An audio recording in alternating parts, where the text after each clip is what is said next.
Hello world, and welcome back to Working Wisely. Today's guest is a PR manager.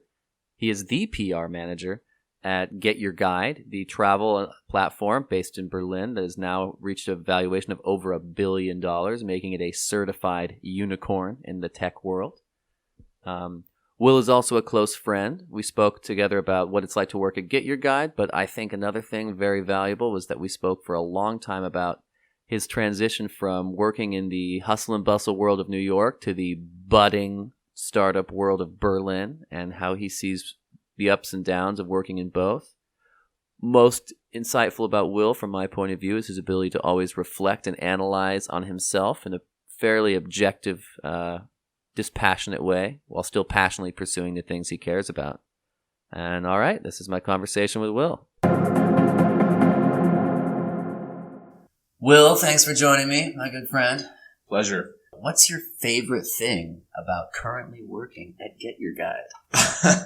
If you're able to name that, I would be very impressed. Probably the favorite thing that I have about working at Get Your Guide is just every day the chance to be completely involved in a project that might not have had much to do with the day before.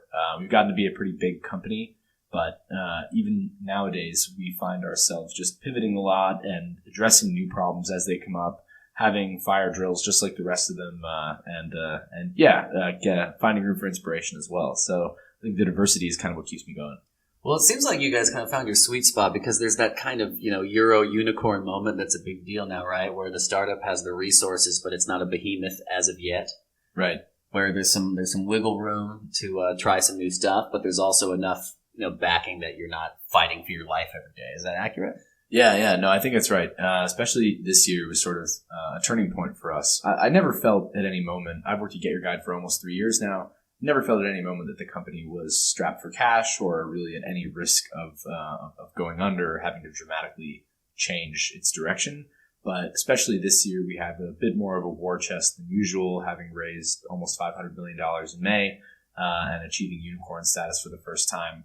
But the truth is that we still have sort of a learning culture where, we are open about the fact that we don't know everything about our own marketplace, our own industry. So the founders really preach kind of learning every day and not taking anything for granted. For those of you who've never had any avocado toast in your life, a unicorn is a unit in measuring startups, typically tech-related, where they are valued at over $1 billion. Or in your case, I think it's euros, correct? Both are true. Both are true. Well, that's even better. What do you think in terms of values, sets Get Your Guide apart from previous places you worked? I don't mean in a positive way or a negative way, just broadly. Yeah. So I can only speak to my own experience. But for me, what makes values kind of stick a little bit more and are a little bit more believable, make them a little bit more believable, is that the values don't necessarily need to be like overwhelmingly positive. Okay, because I really want to hit on that because I think there is a cliche I'd like to tackle in the world where there's this sort of we're all perky and motivated and stoked and happy and there's plants in our office. And what do you find are not shallow about like the values of where you currently work? I mean, So I think what is very real and what isn't shallow is our ability to admit failure. I think an ability to admit failure and an ability to admit room for growth and I could do better next time and we didn't do well at this is one of the most humbling parts of working at Get Your Guide. So I think one of the least encouraging things about some of the cultures that I worked in New York City were that they were sort of a scorch the ocean type culture where we just sort of said, yeah, we can do anything and we'll just kind of cover all the ground. And I worked for agencies that had corporate clients and represented them in the press. And, we'd sort of do whatever they asked. And even if the challenge was almost impossible, or even if we were really biting off more than we could chew, we would just say, yeah, we'll get it done. And failure was viewed as some sort of lack of commitment or lack of ability to be productive in a way. Whereas at Get Your Guide, one of the most refreshing things about working there is sort of like a humanity or a humility about just knowing what you didn't get done, knowing what there wasn't time for, and saying you prioritized well, and that some goals just didn't even get started. And if they didn't get started, they must not have been important.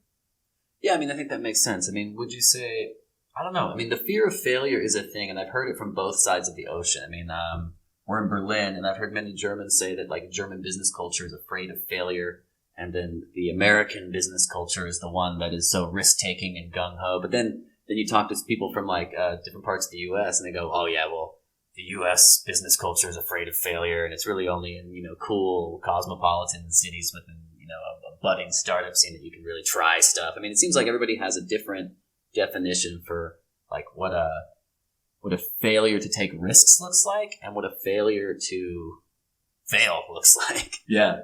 No, I think it's an interesting point. I think it's a good distinction to make because there's sort of failure that's attributed to a person and failure that's attributed to a business.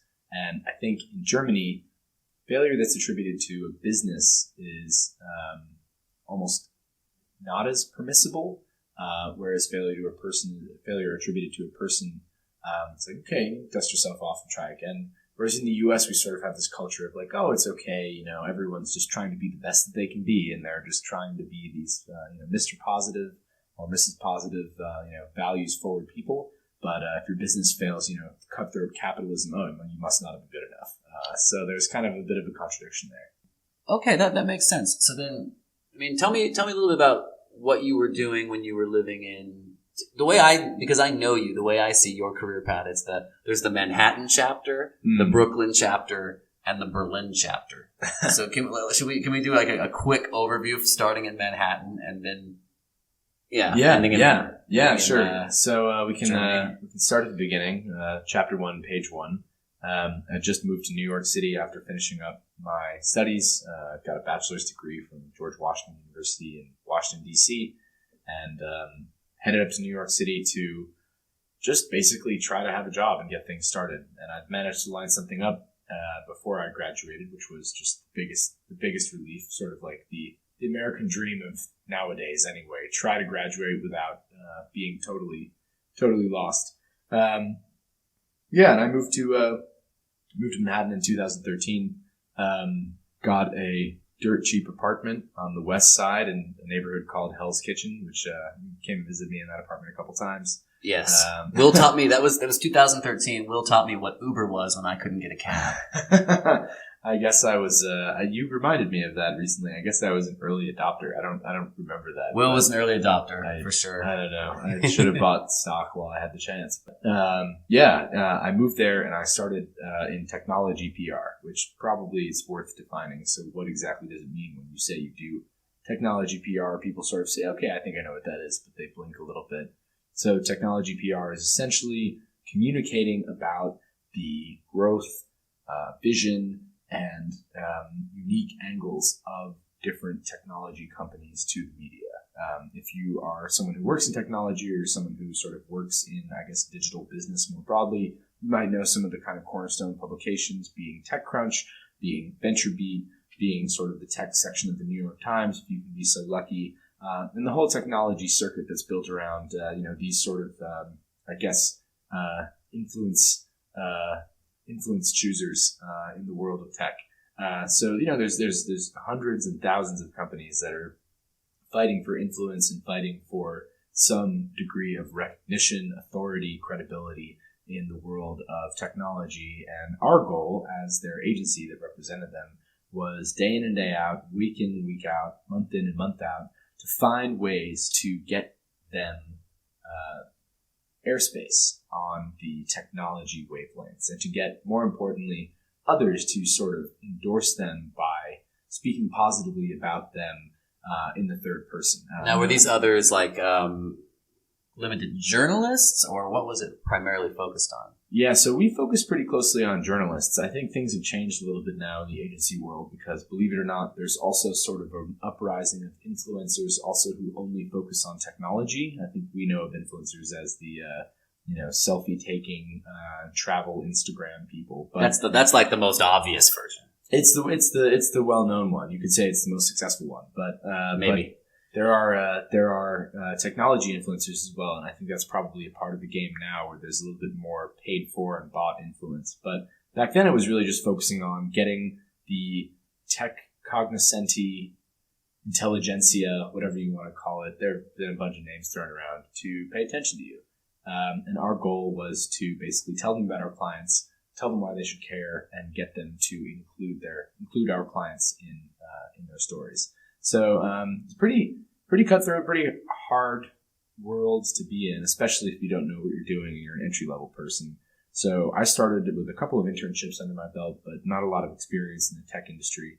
And just kind of cut my teeth at an agency called Hotwire PR, no relation to the travel company, which was a London-based tech PR firm that was also just kind of trying to break into the U.S. And they had started a small San Francisco office and a small New York office. So they were looking for people, and I was looking for really anything. And was I don't know if it was a match made in heaven, but it was some kind of match. It was a match made in Manhattan. It was a match made on LinkedIn, and it ended up working out. So they gave me my first gig, and things started from there. What did you like feel about the first couple weeks there? Because I mean, I think a lot of people have that instance where they prepare for something for a long time, right? And then the reality hits, and they're not. I mean, we're used to dramatic examples where people were super motivated or super disappointed. But I think what's interesting about your case was, it seems like it was a bit of both. There were things you quite liked about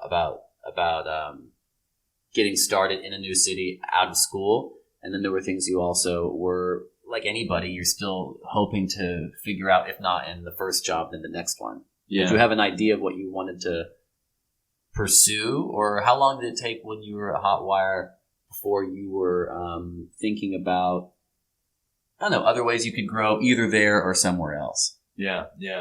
So, I mean, I think when I started, I was pretty willing to just try to learn as much as I could and listen to everybody. And they were just getting started in the U.S. And at the time, I think they were really trying out a lot of things themselves and just seeing what stuck to the wall. But to me, they were all like gods and goddesses. They seemed to know everything about the media inside and out and had great connections.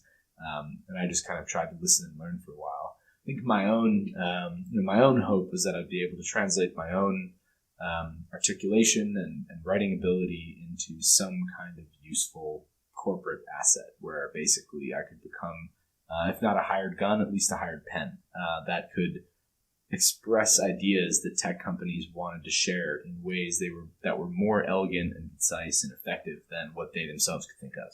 What were tech companies at that time bad at expressing, where you found a kind of niche for yourself? That's a good question. At the time, I remember it being just kind of like the dawn of the sharing economy. So you mentioned Uber earlier, prominent sharing economy example, but everything was sort of like somehow being pegged to the sharing economy. Airbnb, even sort of in the financial space, there were a lot of personal finance companies that were getting into the sharing economy for money, which is kind of weird if you think about it. And I don't think many of them are around anymore. Probably also like enterprise versions of the sharing economy, ways to share resources. That was big. I think also people didn't even really understand the cloud at that time, like just how much could be put into the cloud. So it's funny to look back. I'd love to read some of my old pitches to journalists because I'm sure at the time I thought they were just cutting edge pieces of, opinion and editorializing. But looking at them now, I think they'd probably be a little dated. Well, folks, at the time, if you are over the age of 35 or under the age of 18, you should know that at that time, millennial people were being made fun of for living in their parents' basements while Will was cutting his teeth in PR. And if there's one thing that was consistent with the sharing economy, it was trying to sell it as something that wasn't a massive crutch for indebted youth. Am I right? Yeah, no, I think that's true. I think sharing sounded pretty good to most people at that moment. Everyone was just trying to get jobs, and the recession was just about over at that time. I mean, 2013, people still said we think we're still in the recession. 2007, certainly in certain segments. I mean, but yeah. I mean that's what's interesting about this time is you're interacting with journalists, these people at the dawn of this kind of poignant tech terminology coming out, like the sharing economy. Nobody talked about the sharing economy in 2009. No. I mean, it was before, so you could sort of say technology culture became,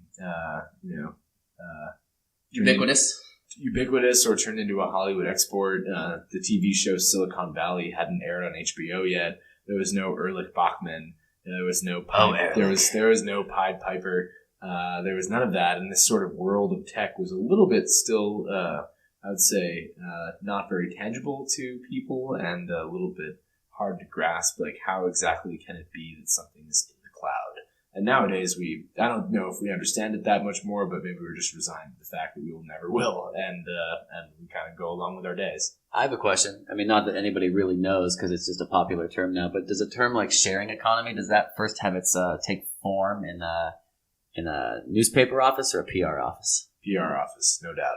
So I've been in so many meetings where people have attempted to coin either a variant of a currently in vogue term like the sharing economy, or who have tried to come up with complete new ones. And oftentimes it's the stuff of pitches to clients when we would say, hey, we're going to make you famous, or we're going to give you some credibility. We're going to invent this new category for you. We're going to invent this whole new paradigm or way of thinking about what it is that you do. And, 99% of the time, well, probably about 50% of the time it works and you win the client, and then it doesn't work at all in the media and you get fired. The other 50% of the time it never worked at all, and maybe one in 100 like truly sticks and gets a little bit of traction. So okay, so it's kind of just throwing stuff at the wall to see what sticks, but there's not enough time to throw everything, so you got to decide well what you throw, I guess. Yeah. No, I can definitely tell you that journalists don't sit around all day and try to think of flippant ways to characterize what it is they're writing about.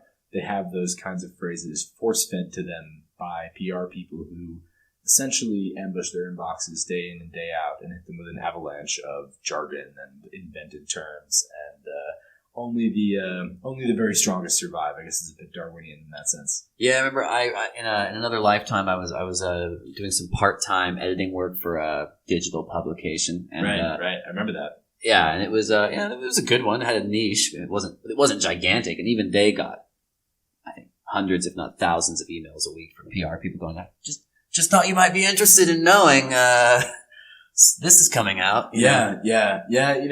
We think your audience might love this. Yeah, I've been reading articles of XX publication blank, and I'd love to share with you just a few thoughts I had as I was reading it. It's like, okay, guys, like, no, who is really writing in like this just casually bemused and interested reader that's not fooling anybody? Okay, so that's the Manhattan chapter. All right, so what got you to Brooklyn, both psychologically and professionally? Yeah, so in between the Manhattan chapter and the Brooklyn chapter, there was a actually very brief Germany interlude. This company that I was working for at first, as I mentioned, was a mostly European-focused PR agency. Which puts an odd kind of, sort of full circle about you ending up in Europe for your PR career now. It does. I've been kind of running concentric circles around this whole topic for most of my life, but it's true that the Germany visit was sort of a prelude to something later. It's a complex plot, I would say. But I came and paid a visit to Germany in March of 2015 when I was still at my first job. They had offered me the opportunity to participate in a bit of an exchange program where I came over and learned about basically how PR works in Europe and saw how my colleagues in Munich and Frankfurt were doing the same thing I've been doing in New York, learning from junior and senior people just over here in Germany. It was a great trip. I saw you at the end. We spent some time in Berlin together. It was pretty fun. I don't remember a lot of it, but it was a good I remember time. everything. Oh, good. That's good. It's going to come up in my wedding, I'm sure. But only if I'm invited. We'll see. I think you're invited. But I had this sort of visit to Europe, and came back, and that trip was sort of one of the best things that my employer could offer me. So being quite honest, I said, all right, well, I got that out of them. What can I do next?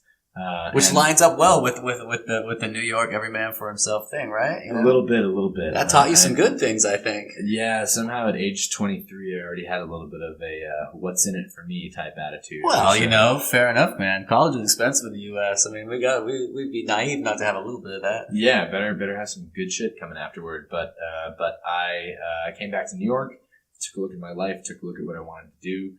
And I realized that I wanted to get a little bit more into a certain kind of technology, certain kind of storytelling. Get your niche.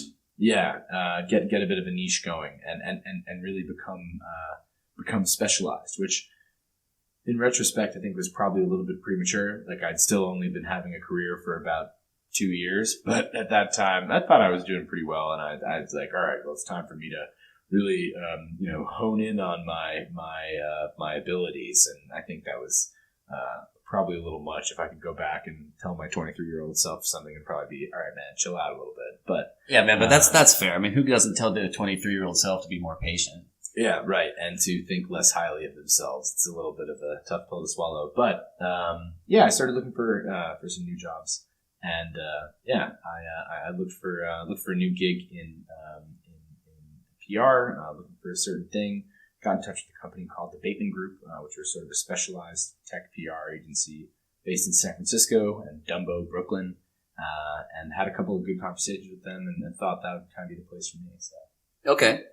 So then you moved professionally to Brooklyn, and then you also physically moved to Brooklyn. I don't know if that's just because the L train is not ideal at this in this decade, or whether it's because you were also looking for a change in perspective, or just random great coincidence. No, I was. I was looking for, I think at that time, like a little bit of a shake up in my life in general.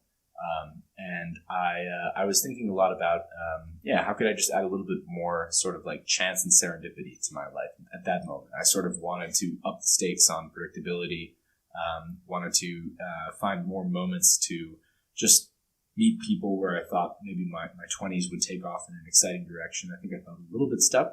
I moved to Williamsburg, Brooklyn, which, by the way, people think of Brooklyn as this sort of like very homogenized, geographically close together area where everyone is walking French bulldogs and eating avocado toast and running into Lena Dunham all the time. And I'd like to point out, by the way, that Brooklyn is the largest borough of New York City. And to get from one side of Brooklyn to the other side, even just taking the subway, would probably take about 2 hours. So, I was reading that if Brooklyn was its own city, it would be, I think, like the third or fourth largest city in the United States. Yeah. It's like just 4 million or something. Yeah, it's just behind Chicago in terms of size. So it's huge. Wow. It's enormous. And what we know of Brooklyn in pop culture is like maybe less than 10% of Brooklyn. I mean, I think, okay, so that covers the lifestyle change, the location change in terms of the topography of the ever oscillating thing we call New York City. Yeah. What was different about the job? Did you find better mentors there than the previous job? I mean, not better, but did you find another vein of PR that excited you? What was different about the second job in Brooklyn compared to the one in Manhattan? Yeah, good question. So the main difference was it felt like we were no longer, with the clients that we were serving at my second job at the PR agency, the Bateman Group, we weren't clawing for every last name check that we could get out of sort of the media or the press or the influential people, whatever you want to call it. And we certainly weren't charging our clients by that way either. We were less concerned with sort of just constantly waving our hands and splashing around and saying, hey, look, here we are. And we were a little bit more concerned with getting very, very good opportunities to be able to say exactly what we did in extremely impactful ways. That is on behalf of our clients. And that was kind of a little bit more exciting because I felt like I wasn't coming into work every day saying, let me email 100 journalists and just try to get their attention with my wordsmithing skills. I came into work and I was sort of working with people who seemed to really have time and space to take a thoughtful approach to getting the media to pay attention to you.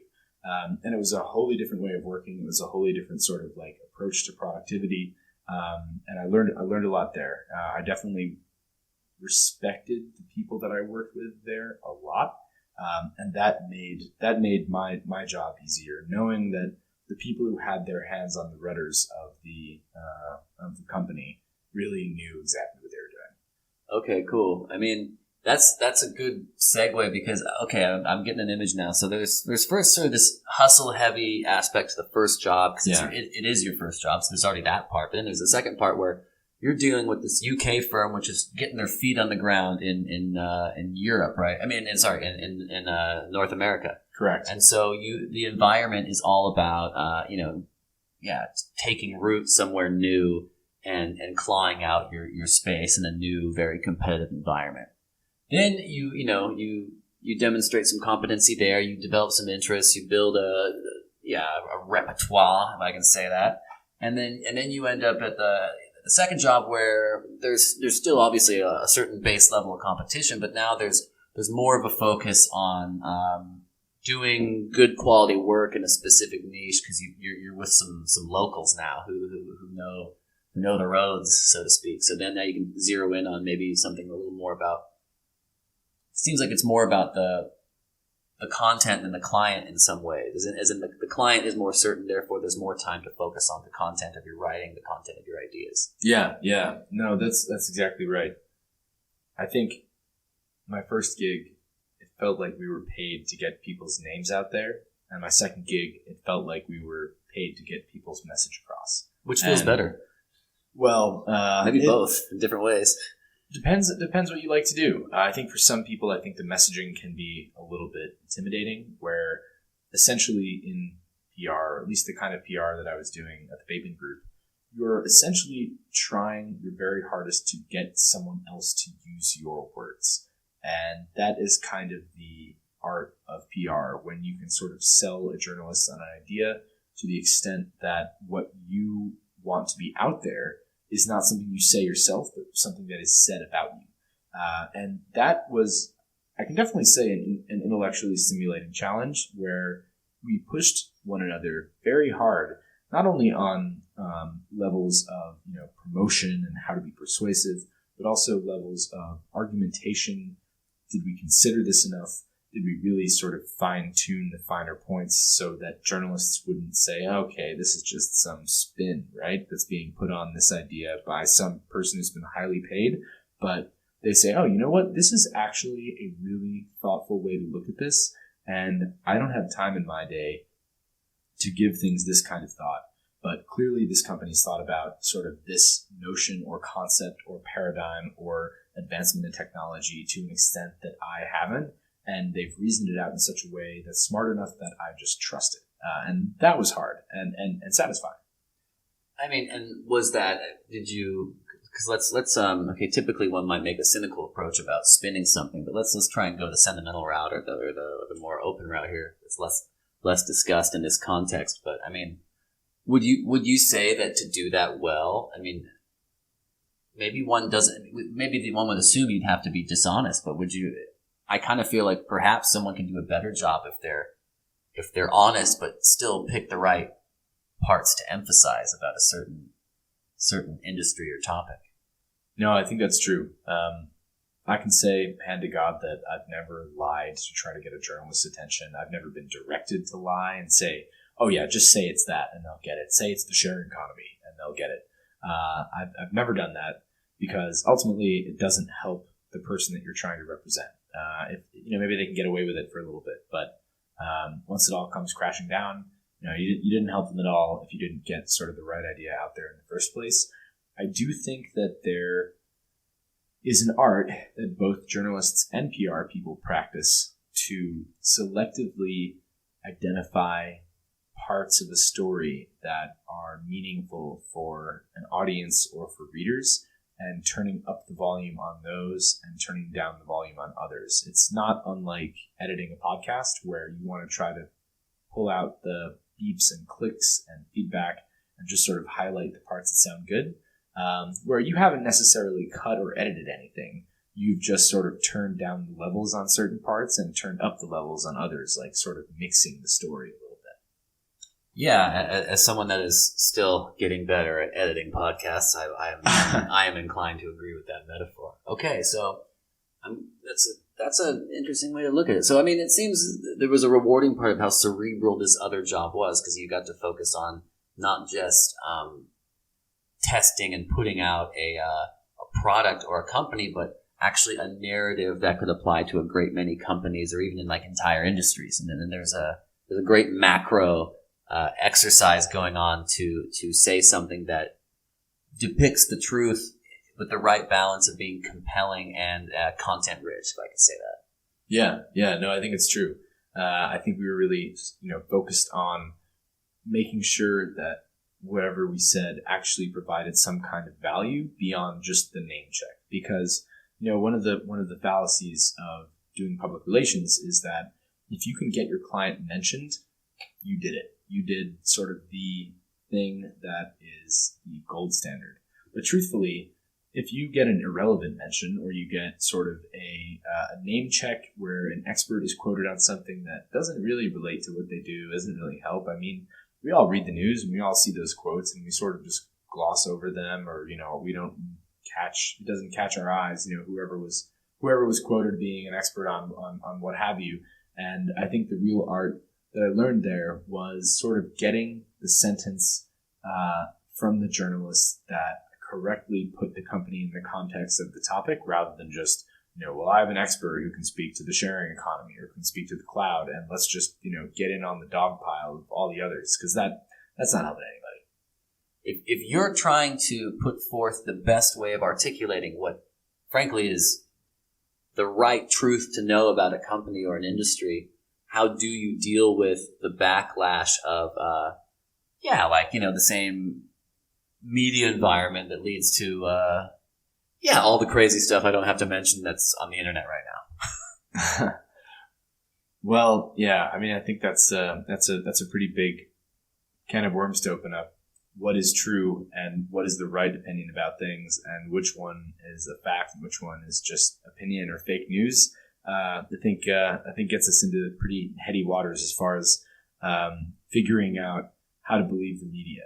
And I don't want to go down the whole route of conspiracy and media. I just want to say that what's interesting about what you're saying is that, a good PR person, when they're doing their job well and thoughtfully, is actually telling the truth and making themselves understandable to the right people in the right place at the right time.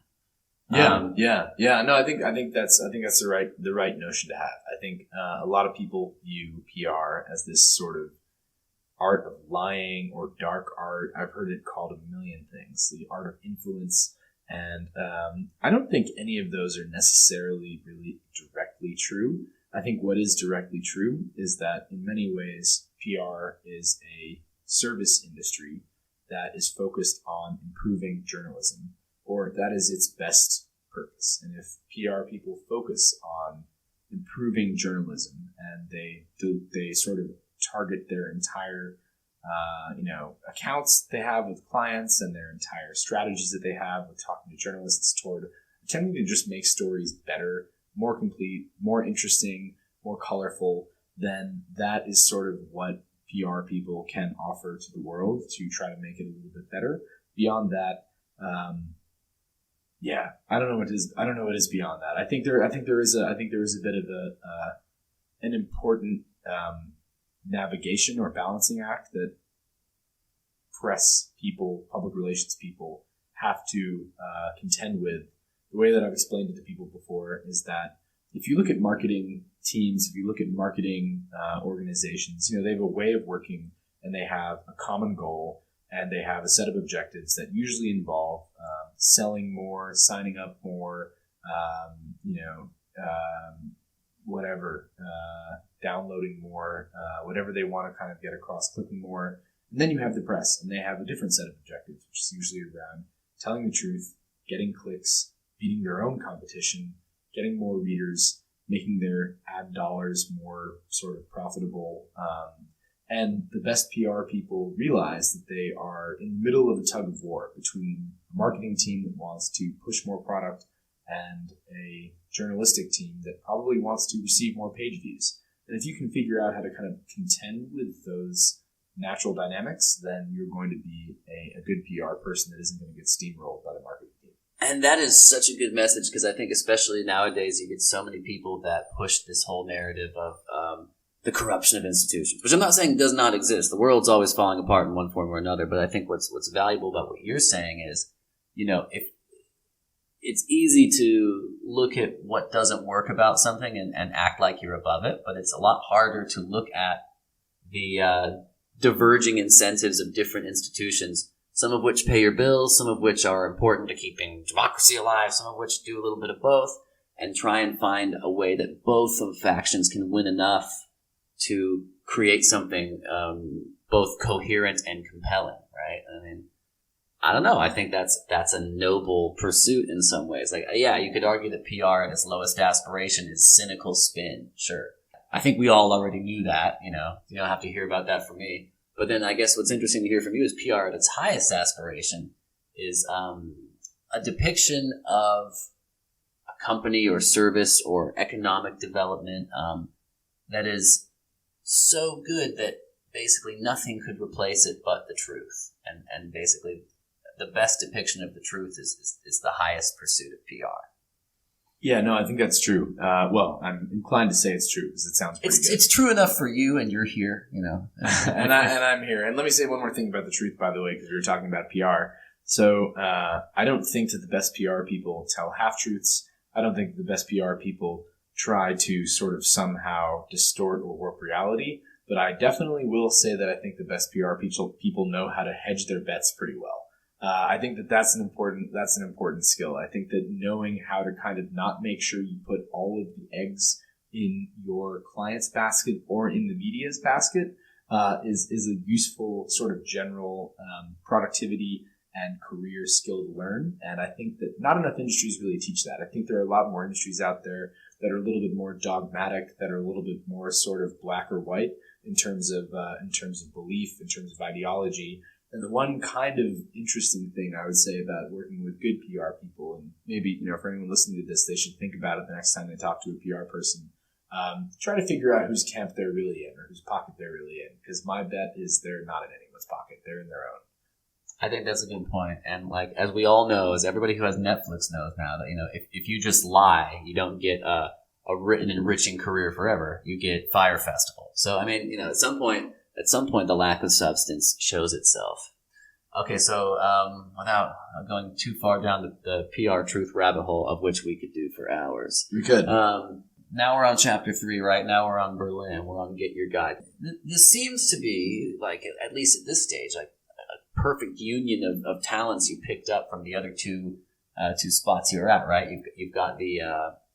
you got a little bit of a corporate European structure that you came to understand from your visits to Germany and your time at Hotwire, and then when you moved to Brooklyn, you've got some ideas about not just getting that story and getting that client, and but also having the poise to kind of duck and weave a bit to make the right calculated arrangement of words for the right people in the right ethical and intellectually sound way, and then. Okay, so then 2017, you come to Berlin. Yeah. So I came to Berlin in May of 2017, and I guess it's true that it was kind of something that I'd been building up toward for a while with my first 2 jobs. But in a lot of other ways, it was kind of just a crazy departure. It was sort of my next trick, my next disappearing act. I had learned a lot of the Bateman Group. I had been kind of getting better and better and honing my skills, and things have been going well. But I think on a really personal level, I started to look for just a little bit more adventure in my life. My experiment in Brooklyn worked out well in that apartment that I lived in, and it was a lot of fun. I met friends for life who were my roommates. I'd also met some people who I didn't like at all, but that's also good. That happens anyway. It does. Everybody's got shitty roommates, and it's part of the story. But I met a couple people. I kicked someone out of my apartment once, which is not a story I'll tell now, but it had to happen. I was looking for a change, and I started to look around and try to think about what could I really do next that would be an even broader expansion of what I'd developed so far. I was feeling, again, pretty good in my career and feeling like I'd made it pretty far. And I wanted to sort of roll the dice and do something that I could only do at that time. And I always had the dream of having part of my career be in Europe before I was 30. At the time I was 25, and I was kind of feeling on top of the world at the Bateman Group, and things have been going well. And I sort of said to myself, well, why not now? Why not just go for that life goal now and check the box?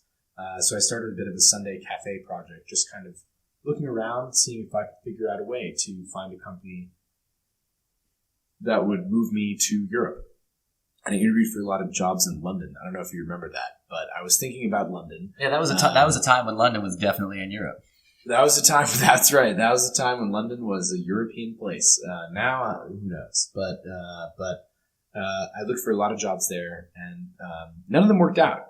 I don't want my career to sound like this kind of effortless glide through all these cool things, because it definitely hasn't been. I looked for a job in London for a long time. I didn't want to come back to Berlin because you and I had our university studies here. And I sort of thought, I already done that. I don't really want to repeat myself. I want to add a new chapter to the story. You were not looking for an extension of college, that's for sure. No, not at all. And I was looking for the next thing, and none of the things in London worked out even at all. And I had good connections, and I got recommended and referred, and all the things you could want for some cool jobs, and none of it panned out. So I sort of went back to the drawing board, and I thought, all right, well, where can I kind of make an impact? And I decided to look a little bit into some jobs in Berlin. And through random chance, actually an old coworker of mine from Hotwire had posted on Facebook. She said, hey, I'm working with this company that's based in Berlin. Does anyone know any PR people that are in Berlin? And I saw the post, and I dropped her an email, and I said, hey, it's me. It's been a while. Hope all's well. I saw your Facebook post. I'm interested in what this job might be. I'm not in Berlin, but I could be in Berlin. And I want to hear more. What's the gig? And she wrote back to me, and she said in a very thoughtful way, oh, yeah, you really like German, right? And I was like, yeah, okay. Yeah, I really like German. That's true. Because you and I had studied German, and she knew me as the German guy or the German fan. To be fair, not a lot of Americans study German, and no. Will and I were in a niche at that time, 20-year-olds studying German in Germany, our third year of college. No, there was before it was cool. We were the few, the proud, actually giving a serious crack at studying advanced German, but. Anyway, so she said, oh, yeah, maybe this could work. It's a company in the travel industry. It's a digital company. They just raised their Series C round. So at that point, I think their most recent round had been 50 million euros, which is no small penny. And pretty much the next day at 7 a.m., I found myself on an overseas Skype call with the co-founder, who was very caffeinated and I think at lunch at the moment. And I had just about poured some cold brew on my head to try to wake up and get ready for some kind of interview. And chatted to him for a while and just kind of got the ball rolling. And a couple interviews later, a couple more conversations, and they said, hey, you want to move to Berlin? Here's a plane ticket. And I decided to take it. So that's pretty good. Okay, so I want to know, what was the motivation? I mean, I know I studied with you in Germany. We lived there. We moved back to the States. We finished school. We both moved back. But what I'm interested in is, as this growing need to progress in your career gets more intense, it also seems accompanied by this general desire to create, maybe chaos is too broad of a word, but some variability or some unpredictability to accompany it, right? This seems like a consistent theme in at least how you've talked about your life and your career so far. Is there's two parts. There's the growth in what you're doing, getting better at something, getting smarter, working harder, sure. But then to counterbalance that, there seems to be kind of like a more, I don't want to say a more human component, maybe a more pleasantly irrational component to just kind of, play a little roulette and explore a little bit. I mean, what do you see those things as two different parts of yourself? Are they, two sides of the same coin? How do you think they're related at all? Do they feed on each other? Or am I just making a broad, horrendous generalization? Yeah, no, I think it's a good question. I think they definitely do. I think they definitely do relate. I think they definitely do feed on each other. So the way that I thought about it at the time was, things were going well at work.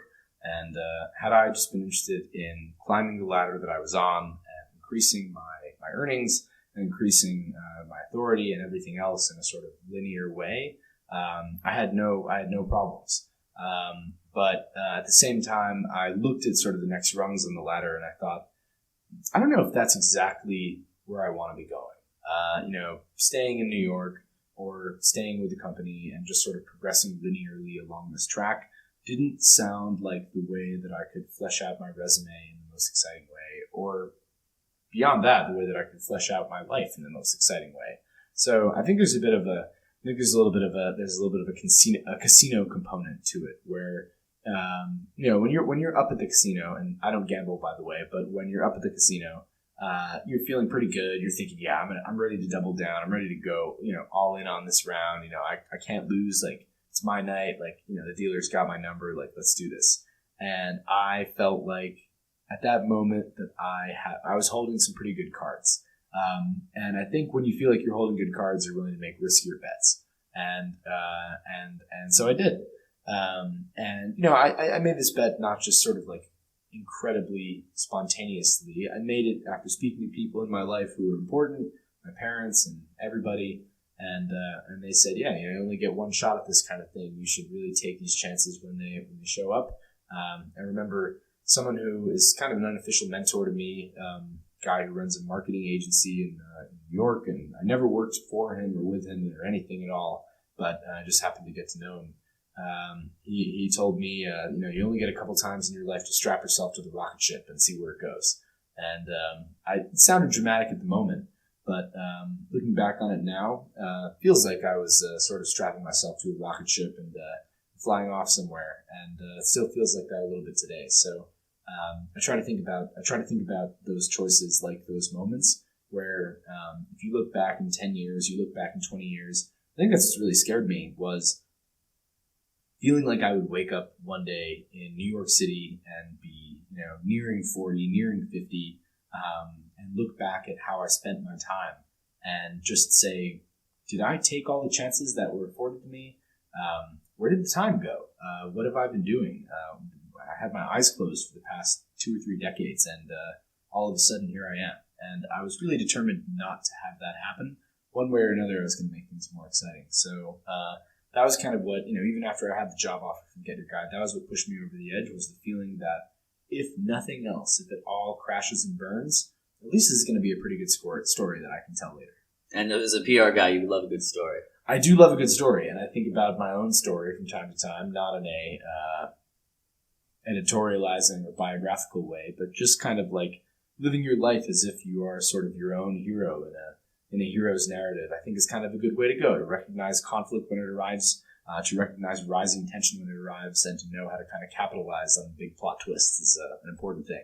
What's been the most rewarding thing since you moved back here? I mean, because you're hardly the "how did you move to Berlin" archetype in terms of people who move here. You'd lived here before. You weren't seeking kind of some sort of bohemian ripoff of the 90s.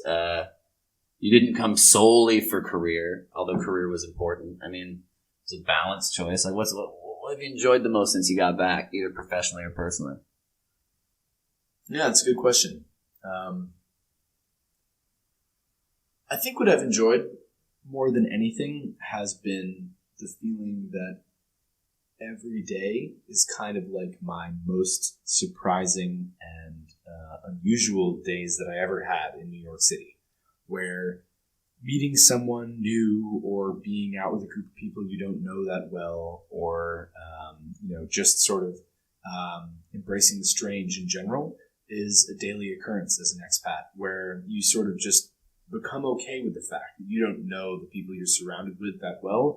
You might not even know where they're from or sort of anything about their backgrounds. And I think that where I had come from, even though New York's a big place too, people were rather insular, and I think rather cautious about letting strangers into their lives for fear of who knows what. But what I like about living here, and what sort of satisfies me endlessly, is the feeling that every day could be sort of a complete plot twist or a complete change in where things are going. And that's one thing that I definitely don't get bored of, and that's one part of my story that I don't really want to change too soon. Does that help you do better work? I think so. I think it really does. I mean, most of the time, obviously. Most of the time. I think it does help me do better work. I think it helps me do better work because it helps me remove myself or the perception that I have of the counterpart that I'm dealing with from anything going on at work. And that doesn't mean I can't have a relationship with people, but I think it does mean that you become more okay with not needing to have all the facts about somebody that you're dealing with in order to do great work with them. And I think Get Your Guide reflects that. I think it's a company where people are from all over the world. There's about 600 people who work for Get Your Guide worldwide now, including almost 500 in Berlin. And there are people from, I think, over 55 countries is the latest stat. So if you work it out, there's like 5 people to a country or 10 people to a country or something like that. It's not like that, but there's a lot of Americans, there's a lot of Germans, there's a lot of Brits, French, Italian, but there are also people from just everywhere. And I think that kind of natural diversity, sometimes you go into a meeting with someone and not only do you not know them, you can't even guess where they might be from. And that kind of makes things exciting because you don't even know what they could be bringing to the table. And if you can deal with that, it's pretty easy to deal with anything else. I can see why that's liberating too, because I want to see what you think about this, but I feel like a German PR person from Berlin could suffer similar problems and enjoy similar things about being in Berlin and then get a job in New York and enjoy what you're enjoying about Berlin in New York. The things about being from somewhere versus just being in a new place are real. And I think that it's also worth pointing out that part of what you're looking for, whether it had been here or in London or elsewhere, I think it's not just being where you are now, but it's really a situation over a location, and that situation maybe couldn't have happened in a part of the world where you were already quite familiar. I think that's a very important part of the story is that, I think New York has 8 million people, metro area 20 million, and it's like, I think there must be so many New Yorks, but at the same time, the one that will always be the most visible to you being from near New York is the one that, is related to friends, family, school, and then the things that got you your version of New York, the same way that, you first looked for London because, Berlin's kind of covered territory because maybe I wasn't there long, but I have lived there, right? So you are looking for this, I think there's a curiosity to it too. I don't think it's just the desire to have random variability, but I think you want to discover stuff, man. I think that's an interesting thing. You can have people from all over the world, but there's some people that are they want to discover stuff, and that they get rewarded for it, in my opinion. Yeah. No, I think that's a pretty sound analysis. I think that my New York, when I lived there, was maybe 400 or 500 people at the most, even though the whole city's 8 million. So it's kind of unknowable in a way. And as long as you're going along with the premise of unknowability, at least my feeling is you might as well just really go for it. And Berlin is a whole other level of, in some ways, unknowable, and in other ways, kind of knowable, because as long as you're comfortable with the fact that no one is from a similar background, no one knows one another that well, that you can kind of make it here as long as you learn to kind of grapple with those dynamics and learn how to deal with people that are not familiar with one another. And what I appreciate, tell me if I'm wrong, but if there's one thing I really like about here, which I think would not be true in New York or London to the same degree, is the markers of social class are a lot less apparent, where in maybe a lot of other more established job centers, you've got kind of business culture that people kind of recognize from, Men's Warehouse or American Psycho or whatever your reference point is. Wherein I feel like here, very often, the guy with the face tattoos and the pierced nose is the CEO. He could be. He might be the PR guy, but only if he does podcasts only, where you don't see his face. This is all audio. You have no idea. Maybe Will has 5,000 piercings. You don't know. I'm not doing broadcasts anytime soon, so No, I think it's true. I think what's interesting about Berlin is the sense that so few people are in this sort of rat race existence when it comes to their work and the way that they work, where there's just not a lot of people who are out there trying to do the business lunch routine, who are trying to do the, one-upmanship of client service and of being able to provide by being successful. And I think that that's refreshing because it sort of takes everyone's ego down a peg, where there's none of this sort of conception that, people can just throw cash around and they're too good for things. I think what I like about living here is that it feels like there are very few people that I've worked with here who wouldn't be willing to, catch a quick beer after work in a dive bar, or even just sit outside, or have a meal of cheap and delicious Turkish food like you can get right here in Kreuzberg where we're sitting. I think that there is something kind of nice about that, where it's the great equalizer, where if nothing is incredibly expensive or few things around are incredibly expensive, no one really has much of an opportunity to flaunt wealth, and everyone is forced to not use money as a differentiator for their own personal lives. And I like that. I live in a place where people treat one another like they're on the same level all the time, and beyond that, they rarely even ask each other what they do.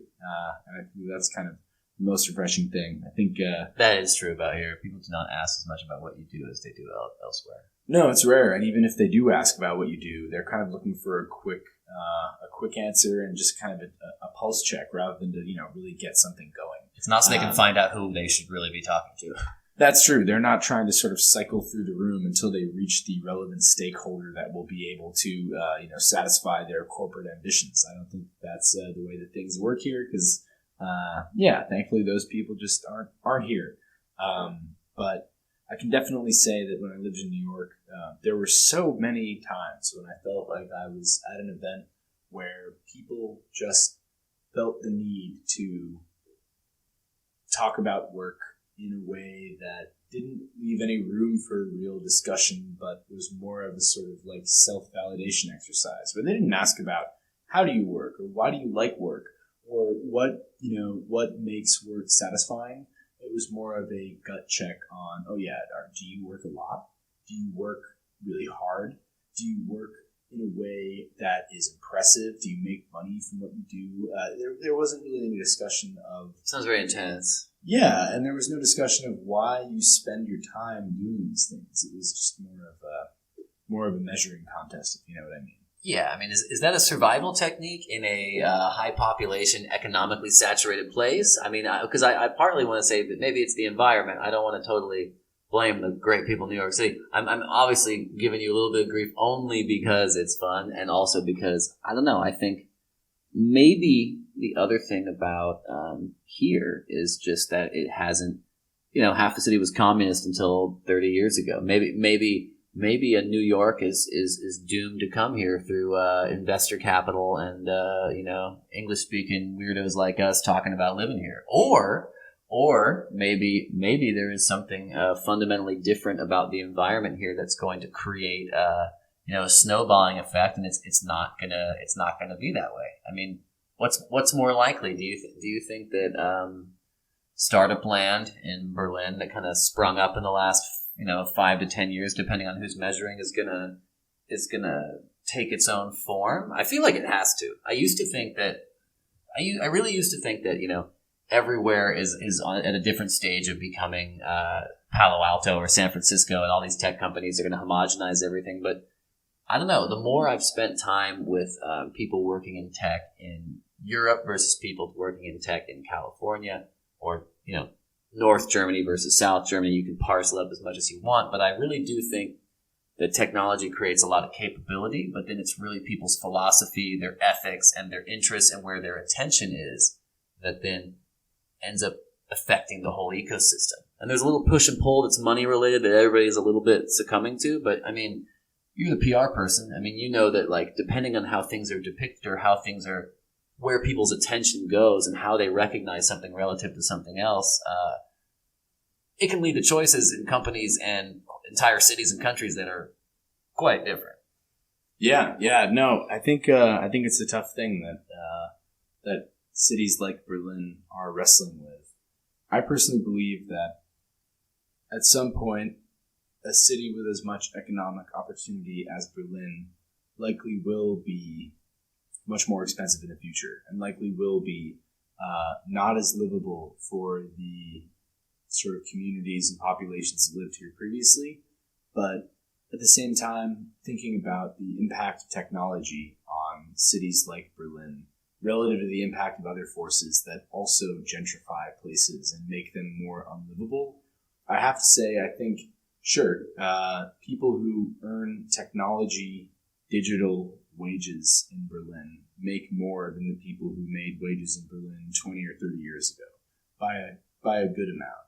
But the sheer number of like how many of those people are doing those jobs relative to the availability of apartments and just how much everyone's rent is going up makes me a little bit optimistic that even if tech maybe hasn't found its conscience with regard to gentrification globally, it at least doesn't have to bear the full brunt of its impact. And maybe San Francisco is a different story. I can definitely say from having been there many times that if you go to San Francisco, you recognize the wealth disparity on the street.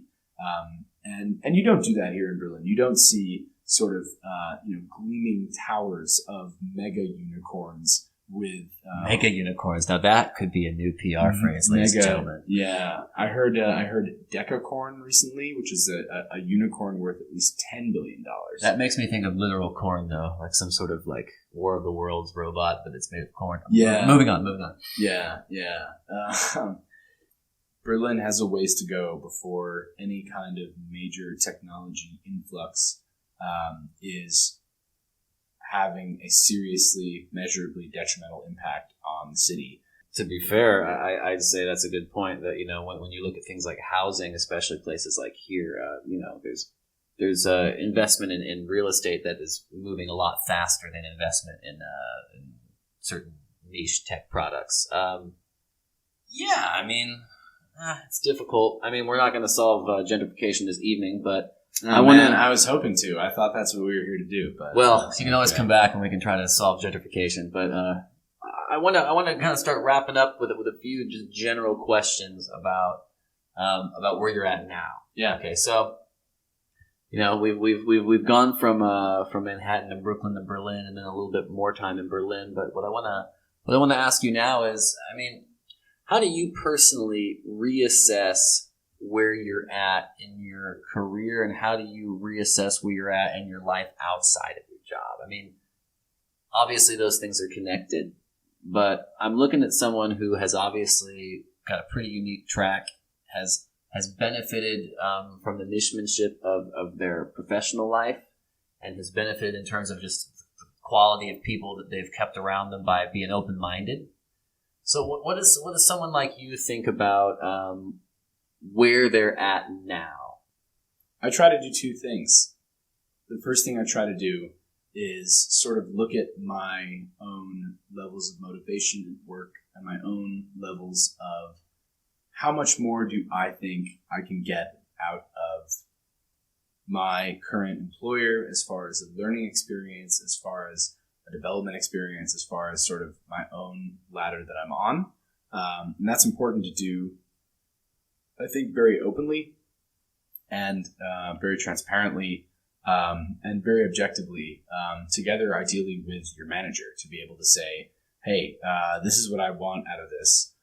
I'm here working day in and day out. And I don't think it's selfish to say that I'd like something in return beyond the amount of money that we agreed on, because that's kind of just the table stakes. That's important to do, to say, am I making progress toward these sort of longer term ambitions? Secondly, the thing that I do, and I can be very open about this as well, is I go for a first round interview just every so often, just to check my value and just sort of see how my current level of authority, expertise, curiosity, experience, and motivation fits with what's out there. That's bold. I do. Maybe it is bold, and maybe it misleads others. But unfortunately, the truth is, if you're hiring people and if you are trying to build a company, you're trying to build a team, you know what it's like to hire people, and you know that for every one person you get, you're going to interview 10, 20, maybe more people that are just not going to be right. I feel that I can organically add to my own career by going out there for an informational chat or a coffee or a first round interview every so often. Just to see what the score is. Just to see what my own market value is. Okay. That's pretty intense. That's cool though. And what about the personal stuff? I mean, not personal in terms of private, but I just mean like, where does your mind go in terms of what you're interested in or focused on or curious about? Yeah. That's harder to answer. The work one is easy. It's typically what happens on these podcasts. Everybody knows quite a lot about their career, but it's tough to know what your brain's doing when it's idle. So here's my big secret. It might seem like things have been pretty calculated for me. I told you my story of my career so far, and I told you my story of how I got here through work to work, job to job. But the truth is that in my personal life, I've had almost no plan. I've not had that many aspirations for myself, except for living in Europe before I was 30. Got that done 3 years ago, and now I'm just kind of seeing what comes next. And I guess the way that I look at revaluing or valuing at all my personal life in general is by just thinking about my motivations, my interests in things that I haven't developed interest in yet. So hobbies that I want to pick up, or just kind of my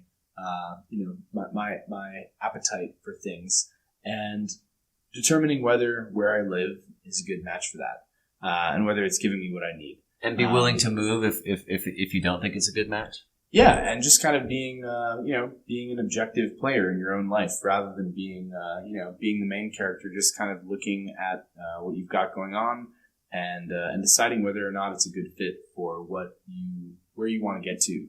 I think I can be honest in saying that I don't think I'll live in Berlin forever, but I also can't say when I won't live in Berlin.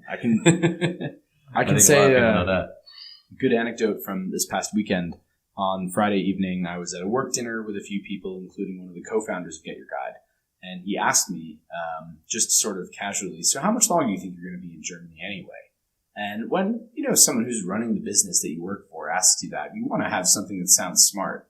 But I got nothing. I got nothing to say to that. All I could tell him was, it feels good now, and as long as it continues to feel good, I'm just going to see where it goes. I actually told him the other thing I told him is, as long as you're not firing me, I think I'm going to stick around. That is a delightful answer. Yeah, well, when you work at a place for almost 3 years, you can start saying things like that. And when you have a certain comfort zone with the boss, that also helps too. That's true. One last point.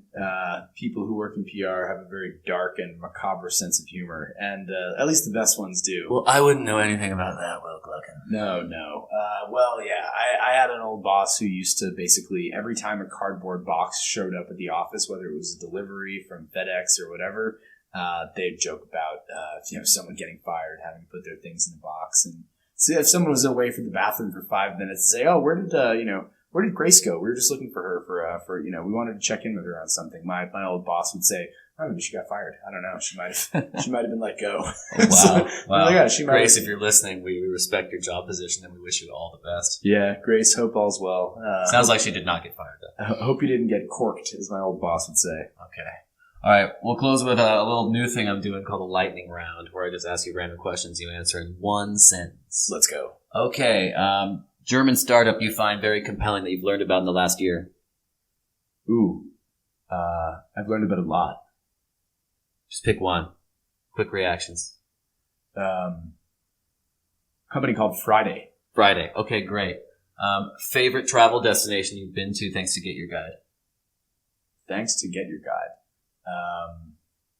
Probably Paris. Paris. Favorite food in Paris? Steak with pepper, man. Steak with pepper. I love a good steak. Favorite thing about traveling?